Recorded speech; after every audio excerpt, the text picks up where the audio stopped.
Quelles sont les valeurs que vous pouvez acheter les yeux fermés? Réponse shortlist avec Eric Lewin. Bonjour Eric. Bonjour David. Rédacteur en chef des publications Agora. Il a bossé, on lui a demandé de plancher sur, pendant des heures et des heures sur 3 titres, 3 valeurs, 3, on va dire, poids lourds. Hein. On n'est pas sur les small et les mid-cap.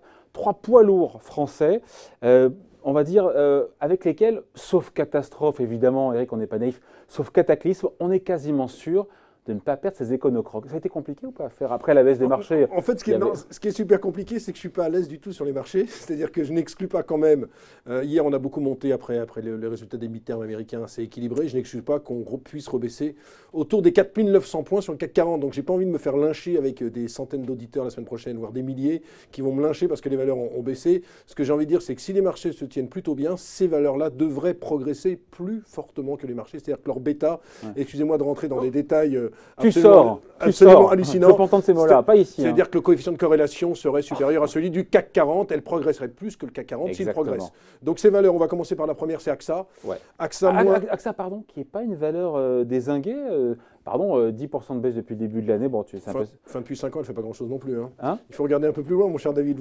Certes, mais je veux dire, pourquoi en acheter à tout prix à 22 €? Le marché, non mais attendez, le marché il fait combien depuis le début de l'année? On est moins 4. Moins 4. Donc moins 10, moins 4, ça fait quand même beaucoup moins bien. Un point pour moi quand même, de temps en temps il faut... Non mais d'accord. Non, ce que je veux dire c'est qu'en fait on critiquait beaucoup la boîte parce qu'elle était trop dépendante de l'assurance vie. Ils ont fait une très belle acquisition dans l'assurance dommage.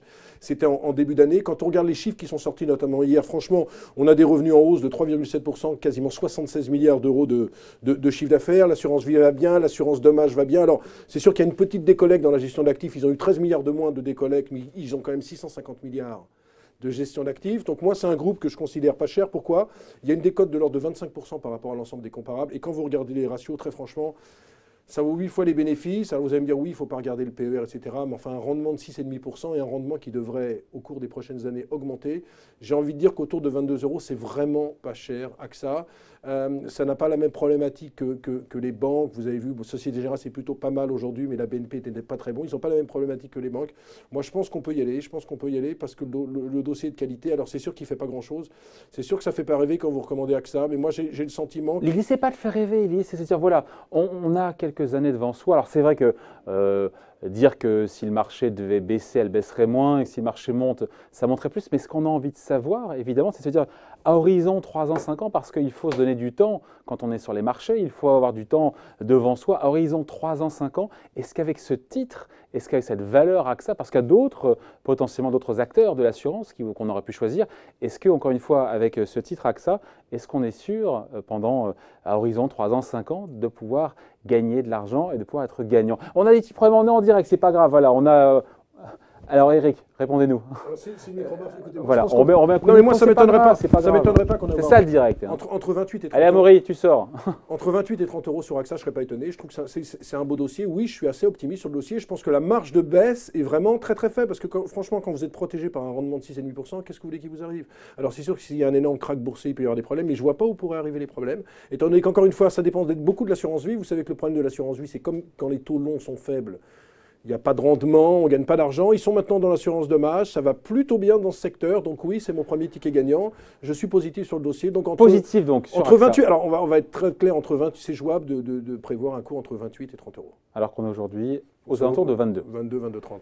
Alors, deuxième ticket gagnant de l'ami Eric Lewin, Orpea. Là, on change d'univers. On n'est plus dans l'assurance, mais dans les maisons de retraite. 6 milliards d'euros de poids boursier, de capitalisation boursière. Vous préparez vos vieux jours, c'est ça? 7 milliards d'euros de capitalisation boursière, donc oui. J'ai envie de vous embêter aujourd'hui. Oui. Plus 12% depuis le début de l'année, super groupe qui détient 50% de son patrimoine immobilier. On est bien sûr dans les maisons de retraite, alors c'est 850 établissements, plus de 85 000 lits. Présence à l'international, c'est à peu près 40%. Ce qui est intéressant, c'est qu'ils montent en gamme. Ils ont fait par exemple une acquisition hier en Allemagne, dans le premium, hein, ce qui fait que les prix proposés sont nettement plus élevés. C'est super bien géré. Alors je vous ai apporté 2 chiffres, c'est pour ça que j'ai ma petite fiche blanche, alors qu'en général je bosse sans fiche. En 2013, ils faisaient 1,6 milliard milliards d'euros de chiffre d'affaires avec une marge d'EBITDA de 18,7%. Et en 2018, chiffre d'affaires multiplié par 2 et la marge a baissé simplement d'un point. Ce qui veut dire qu'aussi bien en croissance organique qu'en croissance externe, il y a de la croissance et surtout, il n'y a pas de dégradation de la rentabilité. Parce que vous savez qu'on peut grossir, multiplier par 2 son chiffre d'affaires, mais si la rentabilité perd 10 points, il y a un problème. Donc, c'est sûr. Oui, sauf que et je le coupe parce que c'est un moulin à parole, mais une valeur qui a fait, pardon Eric, plus de 100% en 5 ans, c'est trop tard pour investir. Mais non, mais attendez, l'espérance de vie augmente. Il y a des gros soucis sur les dépendances. De plus en plus de gens veulent mettre leurs parents, leurs grands-parents dans des maisons de retraite. Les gens vieillissent de plus en plus. Il y a 65 millions de Français. Il y a une population qui s'accroît mécaniquement, donc c'est un secteur, la dépendance, qui est extraordinaire. Et puis il y a d'autres acteurs, il y a Orpea, mais il y a aussi alors il y a LNA Santé, mais comme LNA Santé, c'est 250 millions de capi, et qu'hier, vous m'aviez dit par téléphone, surtout pas de small caps, etc. Ouais. Hop, il y a Corian, mais Corian, c'est un peu plus compliqué parce qu'ils ne sont pas détenteurs de leur patrimoine immobilier. Donc on est dans un cas de figure un peu différent, et moi je préfère acheter un leader sur Orpea.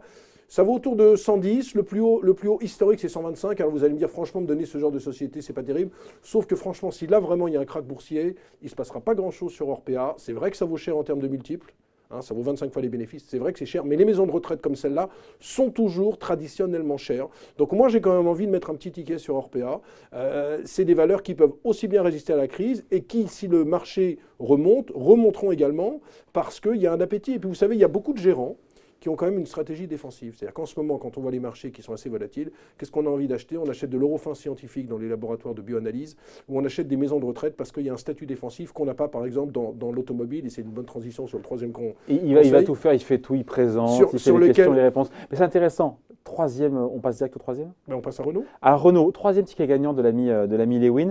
Renault. Après, Renault, secteur automobile, tous les experts... Quand on les interroge, vous disent mais c'est la fin du cycle automobile, on a vécu 8 ans de cycle, c'est la fin du cycle. Allez sur Renault alors que le cycle est peut-être en train de se retourner. On voit des ventes en Chine qui sont en baisse, notamment je crois aussi aux États-Unis. C'est pas voilà. Après 22% de baisse depuis le début de l'année. Alors c'est intéressant parce que je dis plein de choses en même temps. Mais il dit tout alors. Non, sur Renault il y a eu une déception sur le chiffre d'affaires, c'est ça, au troisième trimestre, mais des objectifs financiers qui sont confirmés sur 2018. Ce qu'il faut dire quand même sur Renault, c'est typiquement ce qu'on appelle un cas value, c'est-à-dire une valeur qui est totalement décotée. Alors c'est vrai qu'il y a plein de mauvaises nouvelles, c'est vrai qu'il y a aussi, vous savez, les fameuses normes WLTP dans lesquelles doivent être tous les véhicules, donc les gens ont beaucoup acheté avant septembre. Avant septembre, en août, je crois qu'ils avaient fait plus 50% Renault. C'est vrai qu'ils ont eu beaucoup de problèmes sur le troisième trimestre, avec un effet de devise énorme. Hein. Ils sont très présents dans les pays émergents qui se sont fait... j'allais dire qu'ils se sont fait déchirer, mais les pays émergents qui ont eu des gros problèmes, le Brésil, la Turquie, la Russie, l'Argentine. Je crois que j'ai regardé, je crois que sur le peso argentin, qui a fait moins 48% en un an, Renault a dû perdre 40% de chiffre d'affaires. Maintenant, moi, mon sentiment, c'est que toutes les mauvaises nouvelles sont intégrées. Vous parliez du parcours du titre depuis le début de l'année. Moi, j'ai envie de vous dire que c'est au plus bas depuis 3 ans. C'est au plus bas depuis 3 ans Renault, franchement autour de 62-63 €. Alors, mais il ne répond pas sur la question du cycle immobilier. Du cycle automobile, je veux dire. Oui, mais c'est intégré. Le problème, c'est un problème d'intégration. C'est-à-dire que grosso modo, quand vous regardez par exemple les objectifs de Renault, qu'est-ce qu'ils disent? OK, l'année sera assez médiocre, hein, il y aura une petite augmentation du chiffre d'affaires, ils seront quand même en free cash flow positif, je ne vais pas trop entrer dans les détails, et surtout, ils auront une rentabilité opérationnelle autour de 6%. Donc il n'y a pas de forte dégradation, et on a l'impression que Renault a tout pris dans la figure. Et ce n'est pas justifié parce que franchement, les ratios, on est quand même autour de 3-4 fois, et Renault n'a jamais vraiment déçu en termes de communication, ce qui n'a pas été le cas de Valeo. Vous savez que Valeo s'est fait aussi massacrer, mais parce que Valeo, il y a non seulement un problème de rentabilité et de déception, mais un problème de communication, ce qui n'est pas le cas de Renault. Donc moi, mon sentiment, c'est que Renault, autour de 62 €, on ne peut pas baisser beaucoup plus, on peut peut-être aller à 60 €, alors vous allez me dire, la semaine prochaine, ça vaut 58, mais très franchement, c'est un beau dossier. Alors, ce n'est pas un dossier de recovery, mais c'est un vrai dossier value.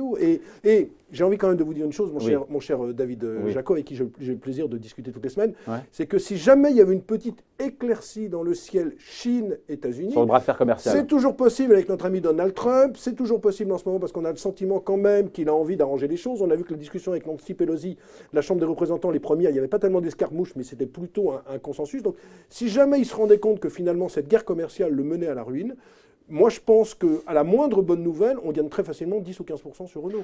Donc voilà, donc trois titres qu'on peut, selon Eric Lewin, acheter les yeux fermés: AXA, Orpea et Renault. Enfin, sur les marchés, il faut toujours quand même avoir les yeux ouverts. Ne raconte pas les yeux fermés, les yeux mi-clos, les yeux ouverts quand même.